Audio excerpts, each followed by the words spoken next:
Hello, this is a video about how to make Google Gemini a search partner. You can also use Copilot, but I find it's a little wonkier and a little less easy to use, so I'm going to use Gemini here. And basically what you do when you're doing Google Gemini as a search partner is you're kind of getting Google's AI to integrate with its normal search to give you different more detailed kind of results and more focused kind of results in an easier natural language kind of way. So search engines are what you're probably used to. They work great for basic stuff, but you do have a couple of problems. One, you got to learn how to write good search questions to get good results, and that can kind of be tricky sometimes. You're not sure exactly what you're looking for, and you only get one shot at a time, so it's a little bit awkward. And you also have all these tools here, which most people honestly don't really know how to use very well, and so you just kind of usually tend to take the first 5 or 7 sites they give you, and that's pretty much your search, which can be fine, but sometimes it's not enough. The other problem is that you often get results at the top, not on this example here, that are like literally the AI generated stuff anyway, no matter whether you asked for it or not.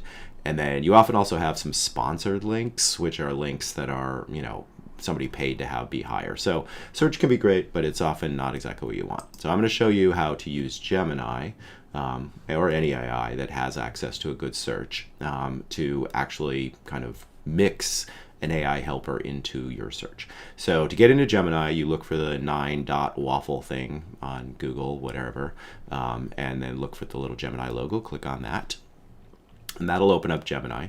Before we start, I'm going to tell you a handy little trick when you're talking to AIs, which is rather than click enter, which literally sends what you just said to the AI, and then the AI tends to start talking to you, and then you're in this conversation because you started talking to it. It's really hard to control the AI after that.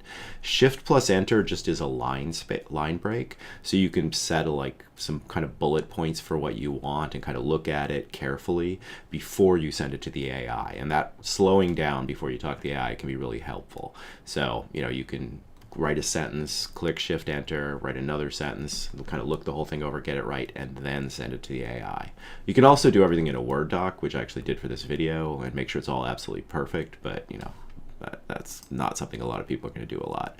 So when you are doing it, you're actually doing a Google Gemini AI assisted search. What you do to start, for me anyway, is I give it my identity, not anything specific about me. I don't want it to know my name. I don't need it to know anything but who I am as a searcher, and try to be anonymous as much as you can.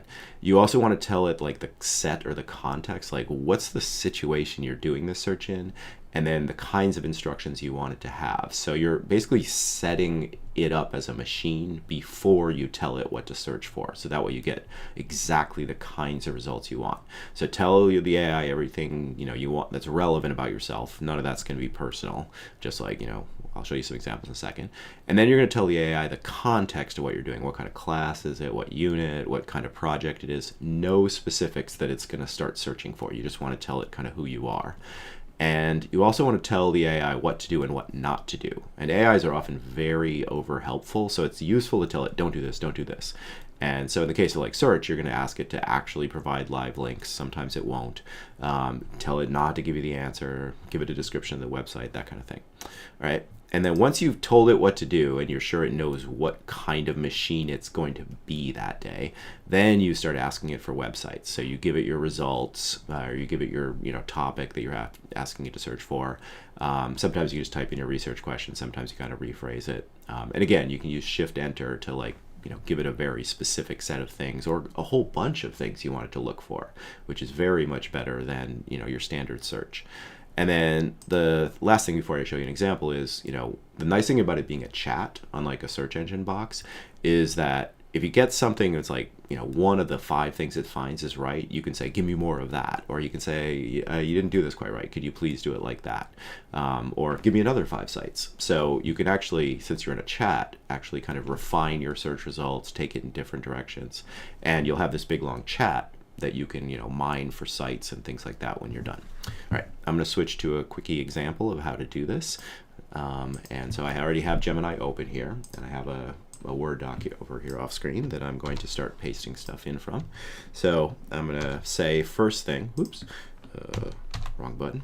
I'm a high school student, and then I'm going to click Shift Enter so I don't enter it, because otherwise it's going to be like, hey, you're a high school student. I'm working on a research project for world history. I'm going to Shift Enter. I'm in 10th grade, just so it gets my reading level and who I am right. Answer being clear in simple sentences, because I don't want it to be all annoying. So then I click Send, and it's going to be like, yeah, sure, of course, I can do that. I'm a genius. And then I'm going to tell it basically what I'm about, but I'm not giving it the topic yet. So here, my class is in this unit about Spanish colonialism in America. Shift Enter. We have a topic to research about one specific part. Shift Enter. We have to provide quotes and images for a PowerPoint we will present. And then I like to end these kind of things with, do you understand what I want? Because that keeps it from like starting usually. Sometimes it starts anyway. And then it says, yep, I understand. It tells me that, it's got what my instructions down straight. All right. But I actually even have more instructions. So I'm going to say, I don't want you to answer the question because, I want to do the work. I don't want the AI to do the work. I just want the AI to give me the right websites. I want you to find good websites for me. I want you to give me a short website, summary of each website, so I can kind of know before I click. And then I'm going to ask it, are you ready for my specific topic? All right. And it'll be like, yep, I'm ready. Tell me what you need to know. All right, and then I'm going to give it my specific topic, and I chose a topic no one's actually doing this year about government in Spanish colonial America, and I'm telling it I want websites about how the Spanish government ruled the Americas and about how the governments worked in the colonies. And let's see if it works this time. Every time it'll give you slightly different results, like you can see a version I got before, but it'll go through and say, okay, here's some stuff I found.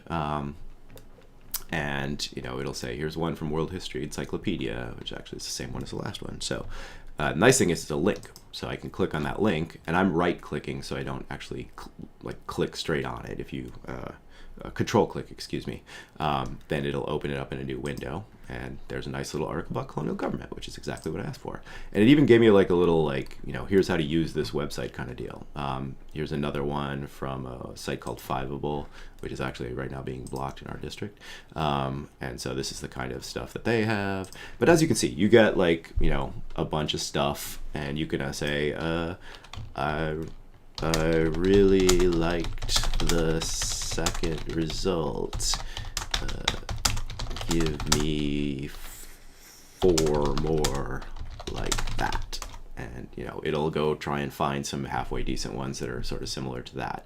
So you can actually kind of find things that kind of add to it. And like I said, by the end of it, you'll have a whole list of stuff that you can look at.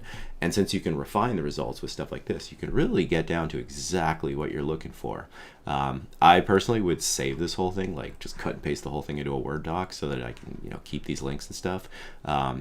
And that way I have all this research and I have explanations. It's really easy to come back to. Anyway, that's how you can use AI to have it's almost like you're talking to a librarian that you really have to control a bit. But A, you're learning how to use AI well, and B, you're learning how to get really good search results. All right, I hope that was helpful. Thanks, bye.